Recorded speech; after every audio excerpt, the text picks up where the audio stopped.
1 Reis, capítulo 17, a partir do versículo 8. A viúva de Sarepta. Então veio a ele a palavra do Senhor, dizendo: levanta-te, vai a Sarepta, que é de Sidom, e habita ali, e eis que eu ordenei ali a uma mulher viúva que te sustente. Então ele se levantou e se foi a Sarepta, e chegando à porta da cidade, eis que estava ali uma mulher viúva apanhando lenha. E ele a chamou e lhe disse: traze-me, peço-te, numa vasilha um pouco de água que beba. E indo ela a buscá-la, ele a chamou e lhe disse: traze-me agora também um bocado de pão na tua mão. Porém ela disse: vive o Senhor teu Deus, que nem um bolo tenho, senão somente um punhado de farinha numa panela e um pouco de azeite numa botija. Vês aqui, apanhei 2 cavacos e vou prepará-lo para mim e para meu filho, para que comamos e morramos. E Elias lhe disse: não temas, vai e faze conforme a tua palavra, porém faze isso primeiro para mim, um bolo pequeno, e traze-mo para fora, depois farás para ti e para teu filho. Porque assim diz o Senhor, Deus de Israel: a farinha da panela não se acabará, e o azeite da botija não faltará, até o dia em que o Senhor dê chuva sobre a terra. E foi ela e fez conforme a palavra de Elias, e assim comeu ela, ele e a sua casa muitos dias. Da panela a farinha não se acabou, e da botija não faltou, o azeite não faltou, conforme a palavra do Senhor que falara pelo ministério de Elias. Curva a tua cabeça, vamos orar aquele que tudo pode. Deus Altíssimo e Todo-Poderoso, traz a tua unção, a tua palavra revelada ao nosso espírito, e nos toma nas tuas mãos como um cano que é cortado nas 2 pontas, e que essa palavra viva e poderosa e santa alimente multidões aonde ela chegar, em nome de Jesus. Amém. Essa viúva, você conhece, né? Situação da mulher em Israel, e ainda mais sendo viúva, era terrível. Terrível. Ela fala de um filho, nos dá a entender que era um varão. Então ela teria que esperar esse varão crescer para arrumar emprego, para trabalhar e sustentá-la, porque ninguém dava emprego para a mulher, era cultura de Israel, era costume dele, não sei, a mulher era totalmente discriminada. A mulher saiu debaixo daquela opressão, de uma discriminação, para hoje em dia o diabo usar o tal do feminismo. Já ouviu falar nisso? Isso é como o machismo. São 2 movimentos satânicos. O macho não é o homem que oprime, que maltrata e que judia da mulher. E nem a mulher feminista é aquela que independente, que não depende do marido, que não precisa de homem, que não precisa disso. Ela está contrariando o que Deus criou. Não é bom que o homem viva só. Ora, se não é bom que o homem viva só, também não é bom que a mulher viva só. Porque se o homem não vai viver só, ele vai viver com uma mulher. Essas são as regras e os padrões de Deus. Amém? Então o diabo levantou movimentos na sociedade. Mulher, você pode fazer o que o homem faz. A mulher não pode fazer tudo que o homem faz. E tem coisas que a mulher faz e não adianta o homem querer se meter para fazer. Nota-se claramente o desequilíbrio que essa falta de intimidade com Deus na vida do homem, que está afastado do Senhor, adquiriu e passou para a sociedade.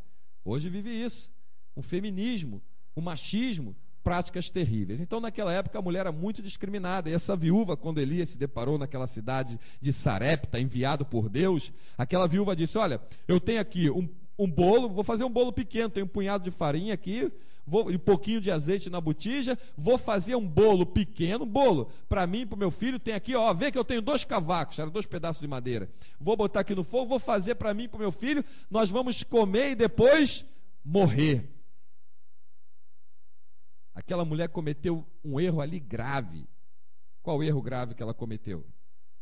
Ela cometeu o erro de ter a esperança de estar viva por um tempo pela comida que ela tinha. Nós temos que ter a esperança de estar vivo pelo Deus que nós servimos, não pelas coisas que nós possuímos. Eu estou bem, ó, eu tenho dinheiro, eu tenho dinheiro guardado, eu tenho um bom plano de saúde, eu vou me preocupar com o quê? Aí o camarada é acometido de um câncer e o plano de saúde dele não vai dar jeito nisso. É acometido de uma lepra, o plano de saúde dele não vai dar jeito nisso. É acometido de uma AIDS e o plano de saúde dele não vai dar jeito nisso. O nosso plano de vida, se é que você quer ter vida, é Jesus, o Rei da Glória, cuja sua benignidade dura para sempre, como diz o Salmo 136. Ele é o nosso plano de vida. Eu tenho Jesus. Eu tenho Jesus. E 1000 cairão ao meu lado e 10.000 à minha direita, eu não serei atingida, se o meu plano, se a minha segurança estiver em Cristo. Em Cristo Jesus. Bendito o homem que confia no Senhor e que não faz do braço da carne a sua força. Esse é bendito. Então essa mulher disse isso para Elias. Mas depois que Elias deu-lhe uma palavra, faz o que tu está falando. Meu irmão, olha o que o Espírito Santo está dizendo aqui. Tem coisas que Deus quer que tu faça, como você está falando, mas coloque Deus na frente do negócio que você está falando. Faça primeiro para Deus. Mateus 6:33, né? Buscai primeiro o reino de Deus e a sua justiça, e as demais coisas vos serão acrescentadas. Faz o que tu está falando, mas primeiro vai fazer uma oração para Deus. Faz o que tu está falando, mas primeiro leia e medite nas Santas Escrituras e adquira intimidade com Deus. Faça o que você está falando, mas primeiro ouça se Deus está aprovando. Então Elias disse para ela: faça o que você está falando, mas primeiro, conforme você está falando, mas primeiro traz para mim um bolo pequeno, depois comerá você e o teu filho. Ali já tinha uma promessa, e ela não entendeu no momento, mas ela obedeceu. Eu não sei se essa mulher entendeu a grandiosidade do poder e da promessa que estava diante dos olhos dela, porque ele só faz para mim, como tu está falando, e depois para você e para o teu filho. Ué, mas não era só um bolinho que ela ia fazer para ela e para o filho dela, que nos dá a ideia de que ela iria dividir com o filho dela? E como é que ele diz agora para fazer para ele, depois para ela e para o filho dela? Aí a Bíblia diz que comeu ele, ela e a casa dela, quanto tempo? Muitos dias, muito tempo. Comeram, se alimentaram, porque da panela a farinha não acabou e da botija o azeite não parou de jorrar, não faltou, até que o Senhor deu chuva sobre a terra. Era um período de escassez que Deus tinha falado, e Deus cerrou o céu, não derramou chuva sobre a terra. Então, observa o que o Espírito Santo está mostrando agora. O nosso Deus, ele é transcendental, e ser transcendental significa estar à parte, estar acima da própria natureza que ele criou.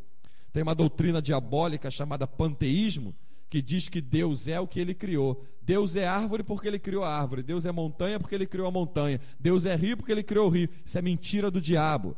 Deus é transcendental, ele está acima, ele está à parte, ele está além da sua criação. Ele é soberano, ele reina e governa sobre todas as coisas. Então essa mulher foi fazer para Elias e trouxe.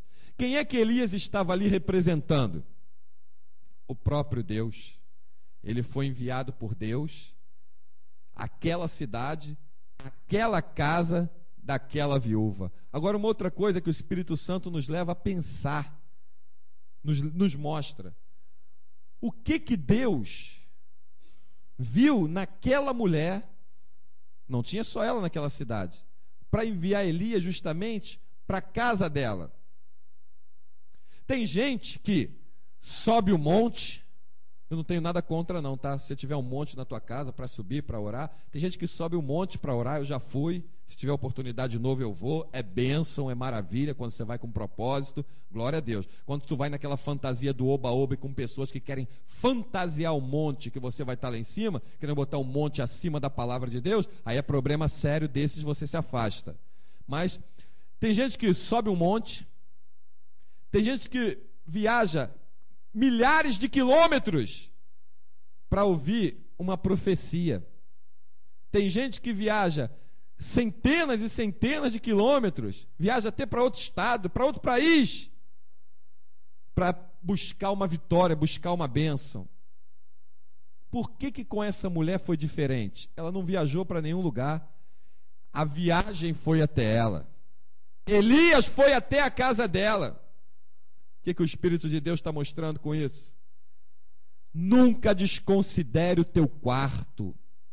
Jesus disse: e tu, quando orares, entra no teu quarto. Mateus 6,6. Fechando a tua porta, orarás ao teu Pai, que te vê em secreto, te ouve em secreto e te recompensará publicamente. Intimidade não é você ir para lugares distantes. Intimidade é você estar reservado aonde somente Deus vai te ver. Quarto é lugar de intimidade, é lugar de privacidade. Não tem uma multidão dentro do teu quarto e ninguém que está passando na rua vai poder te ver dentro do teu quarto. Quarto é um lugar de reservas. Então essa mulher preparou o que tinha que preparar e primeiro trouxe para Elias. Minha irmã, presta atenção. Aquele bolo, antes dela ouvir a profecia, era a esperança dela ter mais um pouco de vida na terra. Aquele bolo. Quando ela preparou e trouxe para Elias, ela lançou todas as esperanças dela na palavra que tinha saído da boca do profeta. Ela mergulhou de cabeça. Deus só vai enviar um milagre na tua casa quando você mergulhar de cabeça na palavra que Ele tem falado. Olha aquela mulher, como eu já disse no começo dessa mensagem, viúva, uma mulher, ser uma mulher no meio daquela nação, já tinha um jugo muito grande sobre ela, posta pelos homens, e auxiliado pelo diabo, é claro que ele não ia perder essa chance. Viúva, com um filho, que nos dá a entender até então que era criança, porque se fosse adulto ele iria trabalhar, iria poder sustentar a mãe. Ela estava preparando um bolo para ela, iria preparar para ela, para o filho, para comer e para morrer. Ou seja, aonde você consegue enxergar naquela mulher um fio de esperança em alguma coisa natural nessa terra para se manter viva? O bolo que ela disse que tinha. Não, ela mesma declarou que ela iria comer o bolo, o filho dela ia comer e depois ia morrer. Ela não falou que depois ia viver. Quando você se lança na palavra que sai da boca do Senhor, você não tem que olhar para as coisas que estão à tua volta, para as escassez que estão te rodeando. Você não tem que olhar para nada disso. Você só tem que olhar para a palavra que sai da boca do Senhor, para aquilo que Ele está falando. Se saiu da boca do Senhor, você tem que se lançar, mas se lançar mesmo. Você tem que, quando estiver orando, sair da terra, romper as barreiras das camadas espirituais e chegar lá no trono de Deus e falar: Senhor, está aqui a minha confiança, está aqui a minha oração, olha a minha necessidade. Eu sei que tu tem a palavra que pode suprir todas as coisas e Deus vai te honrar. A bênção vai chegar na tua porta. Tu crê nisso? Diga para a pessoa que está aí perto de você: se tu te lançares confiante na palavra do Senhor, bênção de Deus vai chegar na tua casa. E vai chegar mesmo. Aí da panela, a farinha não vai faltar, não vai acabar. Da botija, o azeite não vai cessar, até que o Senhor volte a dar chuva sobre a terra. Ou seja, até que a leve e momentânea tribulação que tu esteja passando tenha fim, Deus vai te suprir em todas as coisas e você vai conhecer o Jeová Jireh mais de perto, o Deus das provisões. O Deus das provisões. Quantas pessoas fazem coisas absurdas nos seus locais de trabalho? Desde as fofocas, desde as prostituições, desde os adultérios, até homicidas. Tantas coisas, para quê? Para manter o trabalho, para não perder o emprego, as mentiras, as falcatruas, falsidades, para quê? Para manter o emprego, porque para ela aquele emprego é o motivo dela ter suprido as coisas na sua casa. Se ela perder aquele emprego, se ele perder aquele emprego, como é que vai ser? Alguém aqui que está aqui nessa noite é rico? Alguém aqui que está aqui nessa noite ganha fortuna? Mas você não tem em Deus todas as tuas necessidades supridas? É Deus que supre as tuas necessidades. É Ele que te supre as tuas necessidades. Como Ele fez com o próprio Elias, mandando um anjo descer do céu, em outra oportunidade, e tocar do lado dele, acordar ele debaixo daquele pé de zimbro, e botar água na botija e pão aceso nas brasas para ele levantar, comer e beber. É Deus que supre as nossas necessidades.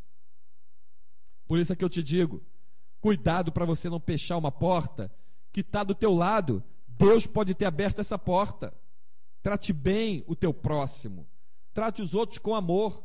Tratar com amor não é concordar com a abominação que ele ou ela pratica ou está vivendo. Tratar com amor é você amar a vida da pessoa e entender que ela está cega e precisa ser alcançada pela palavra de Deus, que ele está cego, precisa ser alcançado pela palavra de Deus. Abra as portas. O nosso Deus, ele abre portas perto de você, abre porta do teu lado. Tem pessoas que moram em lugar que não fala com o vizinho de um lado, nem com o vizinho do outro, nem com o vizinho da frente, nem com o vizinho dos fundos. E mal sabe ela que aquela vizinhança que às vezes Deus colocou ali, foi uma vizinhança que Deus te deu, que vai ser bênção para a tua vida. Ah, mas ele é ímpio. Mas Deus usa o ímpio para abençoar o justo, lembrando sempre que a bênção vem do Senhor. Às vezes no momento de aflição, de angústia, você vai chamar aquele vizinho que Deus colocou ali para te dar uma força, para te ajudar. É uma porta que Deus abriu. Quantas vezes saindo para trabalhar, chovendo, aquele vento gelado no rosto de madrugada, passa um conhecido, um vizinho, local que a gente mora, está indo para lá, quer uma carona, aí é uma bênção. Ah, mas que coisa pequena. Eu consigo glorificar o meu Deus nas coisas pequenas e glorifico Ele nas coisas grandes. Você cansado, saindo de madrugada, aquela chuva fina no rosto, aquele frio, aquele vento gelado, para alguém com o carro, entra aqui, vamos lá. Isso é bênção. As pessoas que Deus aproxima para chegar na tua família são portas que Deus vai abrindo. São portas. Às vezes o pai não quer que a filha case com aquele rapaz de maneira nenhuma, não quer, por quê? Não, ele é gente boa, ele vai até para a igreja, ele até é de Deus, mas ele não tem dinheiro, ele não tem onde cair morto. Ele não tem casa, ele não tem carro, ele vive de biscate. Como é que minha filha vai casar com um homem desse? Tu tens certeza que esse homem é um homem de Deus, que o Espírito de Deus está na vida dele, tu vê frutos na vida dele? Oriente o seu filho a procurar enxergar frutos antes de enxergar aparência. Não, é um homem de Deus, o Espírito de Deus está na vida dele. Aí aquele rapaz desempregado que vive de biscate, mas que é um servo de Deus, vai ser uma bênção de Deus na vida do pai, daquela moça, do sogro, lá no futuro, lá na frente. Vai ser uma porta que Deus vai abrir, que vai abençoar. E às vezes aquele rico, cheio do dinheiro, ímpio, não vai querer ver o pai da filha nem na porta da casa, não vai nem receber.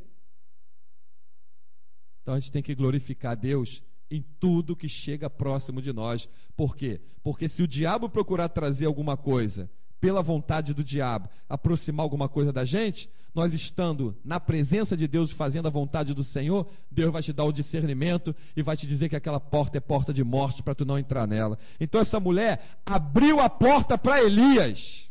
Ela abriu a porta para Elias. Abra a porta para o Deus vivo. Lembra o que diz Apocalipse?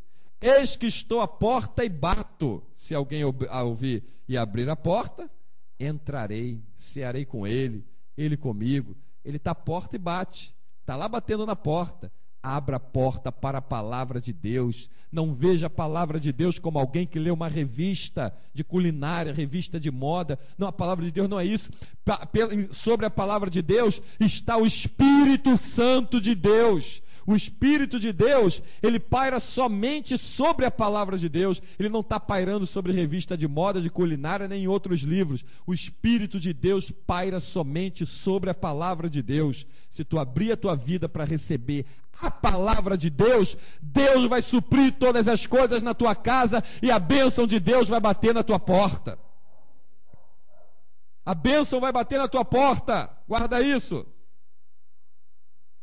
A bênção vai bater na tua porta. E Deus sabe quem realmente está interessado por ouvir a palavra dele e quem realmente não quer nada com ele. Deus sabe. Aquele e aquela que realmente quer ter uma vida com Deus, ser sustentado pelo Senhor dos Exércitos, e aquele que só quer levar vantagem nas coisas dessa terra. Deus sabe aquele que quer servir ao Senhor e aquele ou aquela que quer colocar o Senhor como seu servo. Nós temos que ser servos de Deus e servos da orelha furada, ou seja, comprometido, decidido por livre e espontânea vontade, servir para sempre com fidelidade ao nosso Senhor. A farinha da panela não acabou e da botija o azeite não faltou, conforme a palavra do Senhor que falara pelo ministério de Elias. Que coisa extraordinária. E o nosso Deus, Ele dá bênçãos sem limites e sem medidas. Porque depois, versículo 17, destas coisas, sucedeu que adoeceu o filho desta mulher, da dona da casa, e a sua doença se agravou muito, até que nele nenhum fôlego ficou, ou seja, ele morreu. Então ela disse a Elias: que tenho eu contigo, homem de Deus? Vieste tu a mim para trazer à memória a minha iniquidade e matares o meu filho? E ele lhe disse: dá-me o teu filho. E ele o tomou no seu regaço, ou seja, nos seus braços, e o levou para cima no quarto, onde ele mesmo habitava, e o deitou em sua cama. E clamou ao Senhor e disse: ó Senhor meu Deus, também até a esta viúva com quem eu moro afligiste, matando-lhe seu filho? Então se mediu sobre o menino 3 vezes, e clamou ao Senhor e disse: ó Senhor meu Deus, rogo-te, torne a alma deste menino a entrar nele. E o Senhor ouviu a voz de Elias, e a alma do menino tornou a entrar nele e reviveu. E Elias tomou o menino e o trouxe do quarto à casa, deu à sua mãe e disse Elias: vê, eis aí teu filho vive. Então a mulher disse a Elias: nisto conheço agora que tu és o homem de Deus e que a palavra do Senhor na tua boca é verdade. Quando é que a palavra do Senhor na boca de alguém é verdade? Quando essa pessoa realmente está com o coração em Cristo para servir aos propósitos de Deus. Mas em muitos homens que a gente vê por televisão, muitos homens que a gente vê pela internet, ouvem rádio, usam a palavra do Senhor para o seu próprio bel prazer. Aí eles deturpando a palavra do Senhor, que é transformar em mentira. Mentira, é mentira a corrente. Jesus nunca mandou ninguém fazer corrente. É mentira as campanhas. Jesus nunca mandou ninguém fazer campanha. É mentira objetos ungidos. Jesus nunca mandou ninguém pegar nada ungido e colocar na sua casa. É mentira essas abominações que ensinam por aí. Mas eles ensinam essas abominações mentirosas, pegando versículos de dentro da palavra do Senhor para o seu próprio bel prazer. Então a palavra do Senhor na boca desses homens, eles acoplam a ela, adicionam a ela coisas mentirosas para o seu próprio bel prazer. Mas Pedro escreve muito bem a respeito deles, e diz que a sua perdição não dormita, né? Homens amantes de si mesmo, olham somente para suas próprias, para a sua própria avareza, para o seu próprio bolso, para suas próprias ganâncias e cobiça. Mas a palavra de Deus era verdade na boca de Elias. Elias não foi à casa daquela mulher para pedir, ele foi para dar. Ah, mas ele não pediu o bolo? O bolo foi um pedido muito mais para ser bênção para ela do que para ser bênção para ele. Porque daquela obediência gerou uma quantidade tremenda de farinha naquela panela que não acabou e uma quantidade grande de azeite naquela botija que não cessou. Aquele bolo era trave no olho daquela mulher para enxergar o espiritual. Ela estava enxergando o bolo e atrás do bolo a morte. Eu e meu filho vamos comer e depois morrer. Quando Elias mandou ela trazer o bolo para ele, arrancando o bolo da mão dela, agora ela só enxergou a glória de Deus e o poder e a vida eterna que há nas palavras do Senhor Jesus. Aí ela disse: eu bem sei que a palavra do Senhor é verdade na tua boca. Depois que Elias primeiro pediu-lhe o bolo. Deixa Deus tirar da tua vida nessa noite aquilo que está sendo um impedimento.